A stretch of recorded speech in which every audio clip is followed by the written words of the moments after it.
Yeah, getting across the border into America is now the easy part for Canadians. It's the getting back home part that's proving to be a bit of a problem.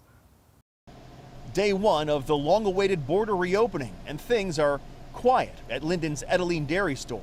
Far too quiet. Strange. Like you see in here today, there's not a lot of traffic, not a lot of customers. Mitch Morley runs the fourth-generation dairy. He says he lost 70% of his business at the border town store since the crossing closed 20 months ago. Maybe 521. Canadians often cross the border to buy staples like milk because they're cheaper in the States.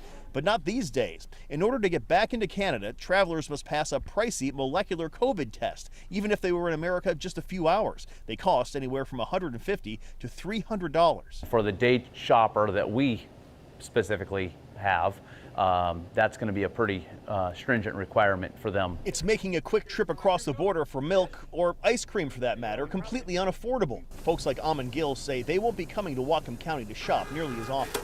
Here's that for you. Thank you. Yeah. That's an expensive bucket of ice cream right there. Yeah, it could be a pretty expensive bucket of ice cream, but I also did many shopping things like I went down to Bellingham, bought a few other things.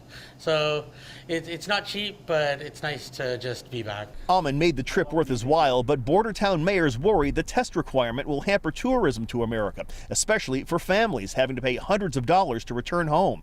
At this point, it's unclear when the rule will be relaxed. And we're hopefully optimistic that that testing requirement could go away in the near future. Not sure what the timeline is on that. For now, Mitch Morleg is simply happy to see any Canadians in his store, and he's welcoming them with open arms. We're excited that it's a start to get it open to this point, and we'll see what happens. Today, Canadian health officials said they are reviewing the COVID test procedures to see if there is a cheaper test that could be used for re-entry back into Canada. At this point, though, there is no telling when or even if that'll happen. Live in Lyndon tonight, Eric Wilkinson, King 5 News. All right, Eric, thank you.